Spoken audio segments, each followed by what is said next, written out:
La mariée a découvert qu'elle avait un cancer le jour de son mariage. Mais ce que le marié a fait, Léa essayait de contenir sa nervosité quand elle a ressenti le premier vertige.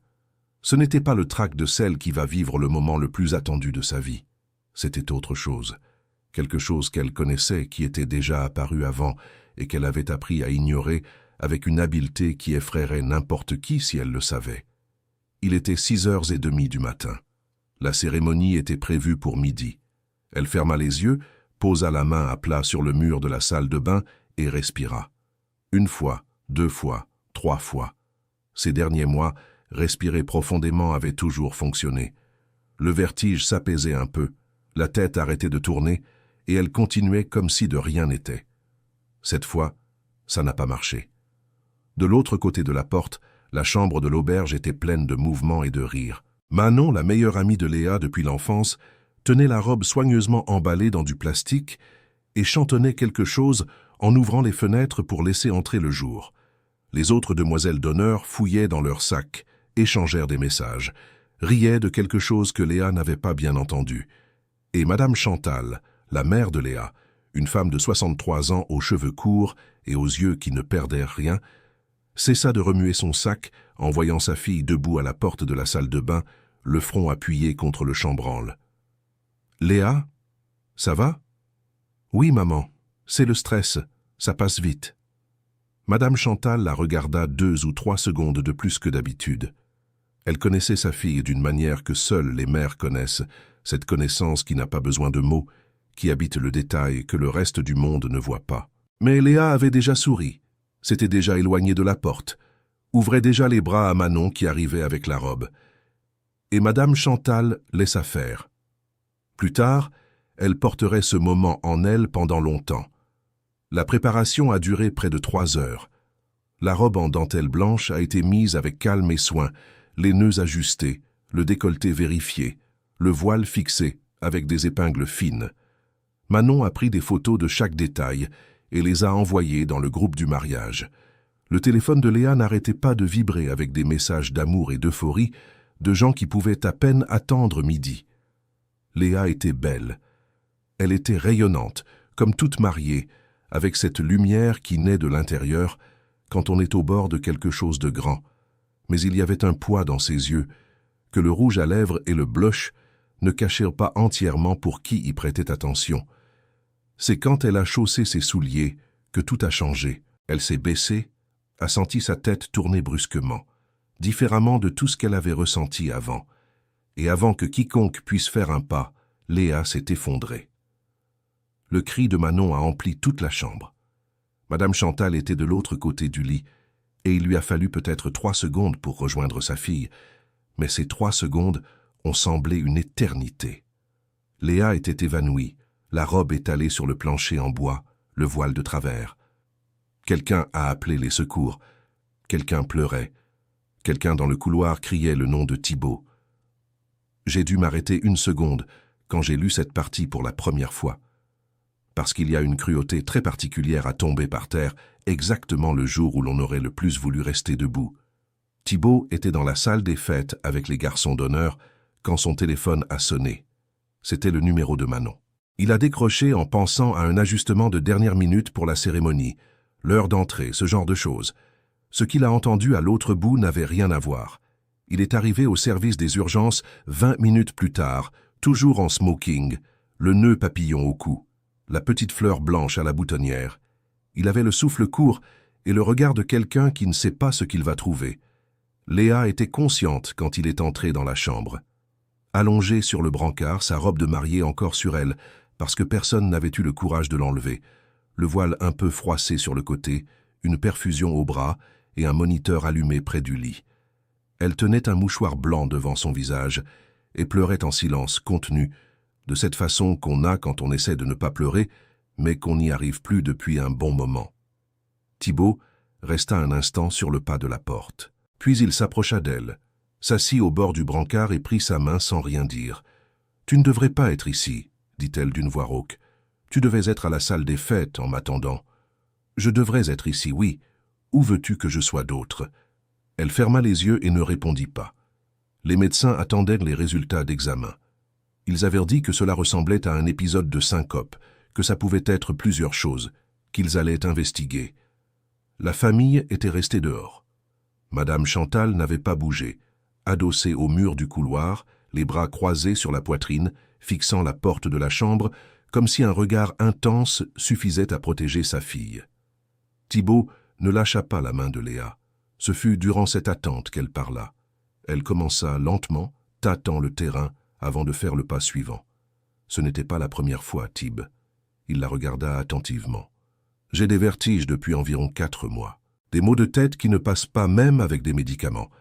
Une fois, je me suis évanoui chez moi, seul, et je me suis réveillé par terre dans la cuisine, sans savoir combien de temps j'étais resté comme ça. Le silence qui suivit était lourd. Ce silence de quelqu'un qui reçoit une information et qui a besoin de temps pour en mesurer l'importance. « Et tu ne m'as rien dit », fit-il. Ce n'était pas un reproche. C'était la voix de quelqu'un qui essaie de comprendre. « Je ne voulais pas t'inquiéter avant le mariage. Je pensais que c'était le stress, tu vois. J'en ai beaucoup au travail, l'organisation de la cérémonie, les disputes avec ma mère sur la liste des invités. » Léa. Chaque fois que je voulais en parler, je te regardais et je n'y arrivais pas. Tu allais si bien. On allait si bien. Et je me disais, après le mariage, je m'en occupe. Après le mariage, je vais chez le médecin. Thibault resta un long moment à regarder leurs mains entrelacées. Tu avais pris rendez-vous ? Oui, pour la semaine prochaine. Il ne dit rien de plus, mais Léa vit sa mâchoire se serrer, ce geste qu'il faisait quand il avalait quelque chose de difficile. Elle voulut dire qu'elle était désolée, mais le mot resta coincé quelque part en chemin. Cher auditeur, si vous appréciez l'histoire, n'hésitez pas à laisser un like et surtout à vous abonner à la chaîne. Cela aide beaucoup ceux qui débutent. Je continue maintenant. Les résultats arrivèrent en fin d'après-midi. La cérémonie de midi était derrière eux sans que personne sache exactement comment communiquer cela à tous les invités. Madame Monique, la mère de Thibault, une femme de 61 ans, à la posture élégante et à la voix assurée, était restée un moment à la salle des fêtes à attendre des nouvelles avec son mari. Puis elle était venue à l'hôpital Saint-Louis, arrivée calme, avait salué Madame Chantal d'une brève accolade et s'était assise dans le couloir avec ses 2 téléphones sur les genoux, les jambes croisées, le regard maîtrisé de quelqu'un qui retient beaucoup de choses à l'intérieur. Quand le médecin demanda à parler à Thibault et à Léa, Madame Monique se leva instinctivement avec eux. Thibault fut poli mais ferme. « Pas maintenant, maman. Laisse-nous d'abord écouter. » Elle se rassit. Le médecin était jeune, avec des lunettes rondes et une voix posée de quelqu'un qui a appris à annoncer des nouvelles difficiles sans faiblir. Il dit que les examens avaient trouvé une masse dans le cerveau. Petite, mais dans une position qui nécessitait une attention immédiate. Il fallait une batterie d'examens plus poussée, un spécialiste, une conversation plus longue sur les options de traitement possibles. Il était trop tôt pour des certitudes, mais il était trop tard pour faire semblant que ce n'était que du stress. Léa écouta tout cela, la main serrée dans celle de Thibault, les yeux secs. Elle avait utilisé toutes ses larmes des heures plus tôt. Maintenant, elle était dans une sorte de calme qui n'était pas un vrai calme. C'était cet état dans lequel on se retrouve quand on reçoit une nouvelle trop grande pour que le cœur puisse la traiter d'un coup. Quand le médecin sortit et que la porte se referma, elle regarda Thibault. « Tu peux y aller ?» dit-elle. Il resta immobile. « Tu peux y aller, Thib. Je comprends. Ce n'était pas ce que tu avais prévu. Tu pensais te marier aujourd'hui et maintenant ? Arrête. Non, laisse-moi parler. Tu as 31 ans. Tu as toute la vie devant toi. Tu n'as pas besoin... » Léa. Sa voix devint plus grave, différente. « Arrête. » Elle s'arrêta. Il la regarda un moment, qui parut trop long pour la taille de la chambre. Puis il dit « Tu crois que je suis ici par obligation ?» Elle ne répondit pas. « Je suis ici parce que c'est là où je veux être. Aujourd'hui, demain, n'importe quel jour qui viendra après cela. » Le menton de Léa trembla. « Mais si c'est grave, et si ça l'est, on affronte ça ensemble. Tu ne sais même pas ce que ça signifie en pratique, ce que ça veut dire d'accompagner quelqu'un comme ça. Je sais que je ne sais pas, mais je vais apprendre. » Elle tourna le visage vers la fenêtre. Elle ne voulait pas qu'il la voie se briser en deux à nouveau, mais son épaule tressaillit, et il le savait déjà. « Tu sais ce que je n'ai pas arrêté de penser dehors pendant que j'attendais ?» dit-il après un moment. Elle ne répondit pas. « Je pensais que la cérémonie avait été annulée. Les invités étaient partis. Le traiteur avait probablement tout jeté. Et tout ça m'est égal. Tu sais ce qui m'a importé toute la journée? Elle le regarda. Toi. Rien que toi. Ce moment, je vais le porter longtemps.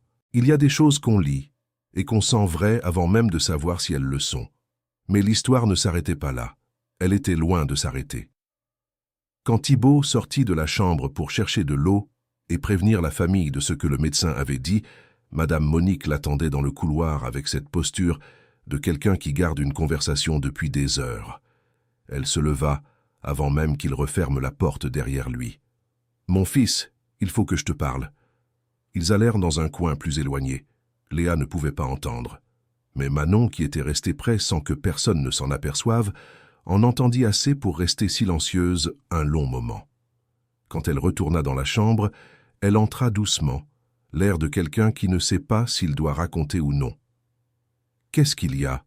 demanda Léa dès qu'elle vit le visage de son amie. Manon hésita.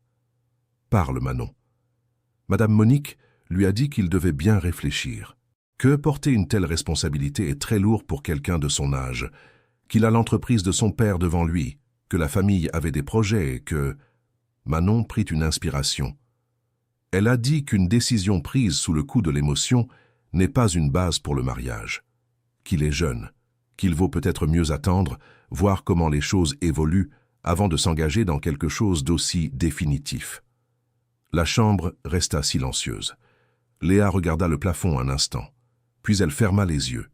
Il y avait une partie d'elle qui n'était pas surprise, une autre qui avait espéré ne pas entendre cela. Thibault revint une demi-heure plus tard. Il était différent d'une façon qu'elle n'arrivait pas bien à lire, pas distant mais pensif.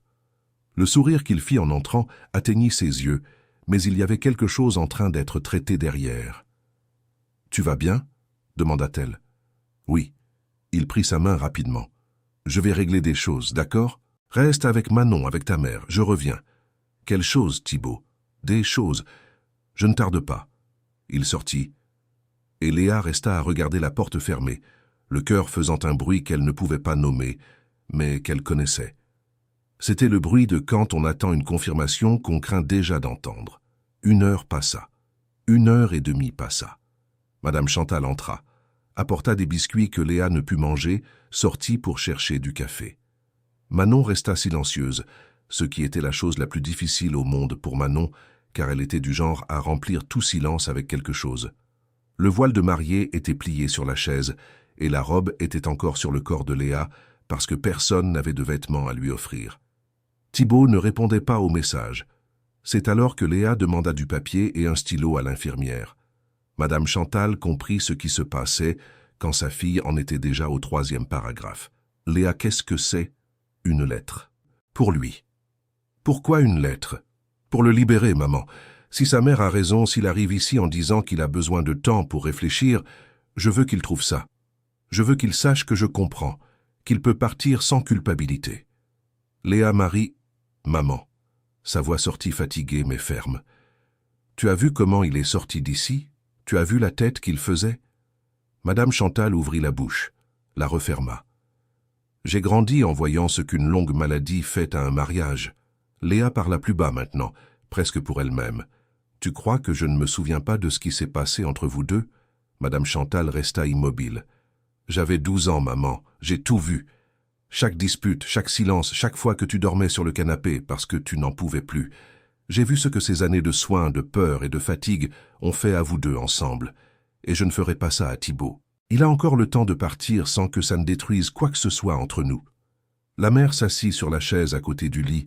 Elle resta longtemps à regarder ses propres mains, comme quelqu'un qui choisit ses mots avec soin, ou peut-être qui déterre ceux qui sont restés enfouis trop longtemps. « Ton père et moi, dit-elle lentement, on a fait beaucoup d'erreurs. Mais ce n'est pas la maladie qui nous a séparés, Léa. C'est l'orgueil. C'est le silence.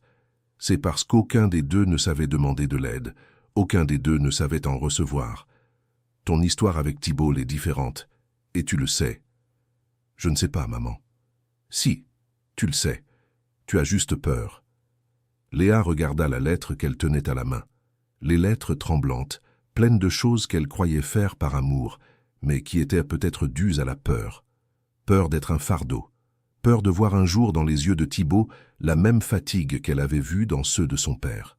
Cette fatigue particulière de quelqu'un qui a aimé au-delà de ses forces et qui a perdu une partie de lui-même en chemin. « Et tu aimes encore mon père » demanda-t-elle, sans trop savoir pourquoi. Madame Chantal resta silencieuse un moment. Elle détourna le regard vers la fenêtre.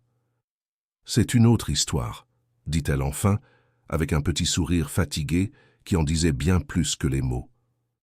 Léa plia la lettre, et elle ne finit pas de l'écrire. Il était presque 6 heures du soir quand le couloir de l'hôpital Saint-Louis commença à se remplir de monde d'une façon qui n'avait aucun sens pour un couloir d'hôpital un après-midi ordinaire. Manon était à la fenêtre quand elle vit, d'abord, les témoins. 2 d'entre eux, encore en smoking, marchant rapidement sur le trottoir en bas. Puis, entrant par la porte principale, quelques demoiselles d'honneur. Puis des gens qu'elle reconnaissait comme des invités de la cérémonie, certains encore en blazer, d'autres déjà plus à l'aise, mais tous venant dans la même direction. Et au milieu d'eux tous, marchant avec ce calme de quelqu'un qui a déjà vu beaucoup de choses dans la vie, le père Étienne, un homme aux cheveux blancs et aux larges épaules, tenant un livre noir ouvert dans ses mains. « Léa » dit Manon, la voix sortant en un filet. « Quoi ?»« Regarde. » Léa se leva difficilement sur le brancard, sentit le vertige habituel, s'appuya et regarda vers la porte. Thibaut entra le premier. Il était exactement comme il était sorti. Le smoking noir, le nœud papillon, la petite fleur blanche à la boutonnière un peu froissée maintenant, mais toujours là. Ses yeux brillaient d'une façon qu'elle reconnaissait parce que c'était comme ça que ses yeux devenaient quand il retenait une grande émotion. Derrière lui venait le père Étienne. Et derrière le prêtre, serré dans le couloir parce que la chambre n'en contenait même pas la moitié, se trouvaient les invités. Silencieux. Certains déjà en larmes. Certains souriaient de cette façon qu'on a quand on voit quelque chose de trop réel pour le retenir. Thibaut s'est approché du bord du lit et l'a regardé. « Tu es parti régler des trucs, » dit-elle, avec cette voix de quelqu'un qui essaie de ne pas se briser en deux. « Oui, je suis parti. »« Quel truc, Thibaut ?»« Je suis allé chercher le prêtre. J'ai appelé toutes les personnes que je pensais pouvoir arriver ici à temps. Je suis allé chercher les alliances qu'on avait oubliées à la salle des fêtes. » Il a ouvert la main. Les 2 alliances étaient là, simples, brillantes, chaudes de sa main. « Tu es parti d'ici avec une tête de quelqu'un qui repensait à quelque chose, » dit-elle. « Oui, je repensais. Je repensais à la bonne façon de faire ça. » Une courte pause. Ma mère a dit des choses qui m'ont mis en colère, et j'ai eu besoin de temps pour respirer avant de lui parler comme elle méritait de l'entendre. « Qu'est-ce que tu lui as dit ?»« Qu'elle avait tort, qu'une décision prise de tout cœur n'est pas une décision d'émotion, mais une décision de caractère, et que le seul plan que j'ai pour ma vie est celui qui t'inclut. » Madame Chantal, qui était dans un coin de la chambre à faire semblant de ne pas se faire remarquer, a porté la main à sa bouche. Est-ce qu'on peut imaginer ce que c'est que d'entendre ça de quelqu'un, dans n'importe quelle circonstance de la vie, entendre une personne dire que le seul plan qu'elle a t'inclut? Je pense à ce que Léa a dû ressentir à ce moment-là. « Tib, » dit-elle, et sa voix s'est brisée. « Je sais qu'aujourd'hui n'est pas comme on l'avait prévu, que la salle des fêtes est restée fermée, que le gâteau est parti, que le bouquet a disparu je ne sais où. Mais le prêtre est là, les personnes qui comptent sont là. » Il l'a regardée d'une façon qui n'avait besoin d'aucun autre mot. « Et tu es là. » Il a fait une pause d'1 seconde. « Alors, Léa, tu veux toujours m'épouser ?» Elle a ri. Un rire qui est sorti mouillé, mêlé de larmes, mais sincère. Le genre de rire qu'on lâche seulement quand on se détend vraiment, après avoir tout retenu pendant des heures. « Tu es le plus grand idiot que je connaisse, tu sais ? Je crois bien. Bien sûr que oui. » Cher auditeur, si vous aimez l'histoire, profitez-en pour laisser un like et surtout vous abonner à la chaîne. Ça aide beaucoup ceux qui commencent. Maintenant, on continue. Le père Étienne s'est approché avec ce calme qui lui appartenait. Il a ajusté le livre ouvert entre ses mains, a regardé les 2, a brièvement regardé les gens qui remplissaient le couloir, et quand il a parlé, sa voix était de celles qui remplissent l'espace sans avoir besoin de volume. Nous sommes réunis ici dans ce lieu qu'aucun de nous n'aurait choisi pour une cérémonie. Mais la vie a cette habitude de nous rediriger là où elle pense que nous devons être. Et il semble qu'elle ait voulu que ce sacrement ait lieu ici, de cette façon, devant ceux qui aiment ces deux jeunes. Depuis le couloir, quelqu'un s'est mis à pleurer pour de vrai. Pas de tristesse, ce genre de pleurs qui viennent quand on voit quelque chose de trop réel pour le contenir. Les vœux ont été simples parce que Thibaut les a improvisés. Il n'avait pas le papier avec le texte qu'il avait préparé des semaines auparavant. Et ce qui est sorti de sa mémoire et de son cœur était meilleur que tout ce qui avait été écrit à l'avance. Il a parlé de ne pas lâcher sa main dans les jours faciles, ni dans ceux qui ne seraient pas du tout faciles. Il a dit qu'elle avait porté ses symptômes seule pendant des mois entiers par peur de l'inquiéter, et que désormais, tout ce qui serait caché en elle devrait passer par lui avant de grandir. Léa a promis d'arrêter d'essayer de le protéger des choses qui lui faisaient peur. Elle a promis de le laisser être à ses côtés, même quand son instinct serait de repousser tout le monde.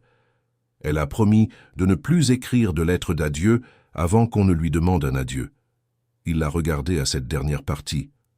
Quelle lettre? Je te raconterai plus tard. Quelqu'un dans le couloir a ri entre les larmes. Les alliances ont été échangées avec les mains un peu tremblantes des deux. Quand le prêtre a prononcé les dernières paroles et béni l'union, le couloir entier a explosé en applaudissements qui ont dû effrayer la moitié de l'étage. Madame Monique était dehors. Elle n'était pas entrée dans la chambre. Elle était restée debout dans le couloir avec son mari, les yeux rouges, le menton ferme de quelqu'un qui retient quelque chose. Quand Thibaut est sorti pour saluer les gens et a vu sa mère là-bas, elle a été la première à marcher vers lui. Elle n'a presque rien dit. Elle a ouvert les bras. Et Thibaut l'a serrée dans ses bras sans avoir besoin de plus d'explications. Il y a des choses que seul le temps résout, et il y a des choses qu'une étreinte sincère résout avant. Dans les jours qui ont suivi, les examens plus détaillés ont confirmé ce que le médecin avait avancé. C'était une petite masse, dans une position qui exigeait de la prudence, mais opérable. Les spécialistes étaient directs. Avec le traitement approprié, les chances étaient bonnes. Ce ne serait pas facile. Ce ne serait pas rapide, mais les chances étaient bonnes. Léa a affronté tout cela avec Thibaut à ses côtés, littéralement. Il était à la première consultation chez le spécialiste, assis à côté d'elle avec le petit carnet où il notait les questions qu'elle oubliait de poser quand elle était nerveuse. Il était à la deuxième, à la troisième. Il était au matin où elle se réveillait avec un mal de tête et la peur revenait en force. Il était aux après-midi meilleurs, où elle oubliait un instant qu'elle avait une bataille devant elle et riait de quelque chose de bête qu'il avait dit. Madame Chantal était toujours dans les parages, et c'est lors d'un de ces jours d'attente dans un couloir de cabinet médical, pendant que les deux attendaient, que Thibaut termine un appel du travail, que la mère et la fille ont eu la conversation qu'elles auraient dû avoir depuis longtemps. À propos du père, à propos de ce qui s'était passé pendant ces années, à propos des silences qui avaient coûté cher. « J'ai beaucoup fauté », a dit Madame Chantal, simplement, sans drame. Mais le remords ne reste pas coincé dans le passé pour rien. Il sert à quelque chose quand on apprend à l'utiliser. Léa a regardé sa mère longuement. « Tu vas l'appeler? Le père ?» Madame Chantal a regardé ses mains. Elle a soupiré entre ses dents. « Peut-être » a-t-elle dit. Et Léa a gardé ce peut-être. Elle l'a gardé comme on garde une graine dans une poche, sans savoir encore si on va la planter ou non, mais sans avoir le courage de la jeter. Des mois plus tard, quand l'opération a été réalisée avec un résultat meilleur que quiconque n'osait espérer, et que Léa était en convalescence à un rythme plus lent qu'elle ne l'aurait souhaité, mais plus sûre qu'elle n'en avait besoin, elle et Thibaut ont fait ce qu'ils s'étaient promis l'un à l'autre dans cette chambre de l'hôpital Saint-Louis. Ils ont appelé les personnes qui comptaient.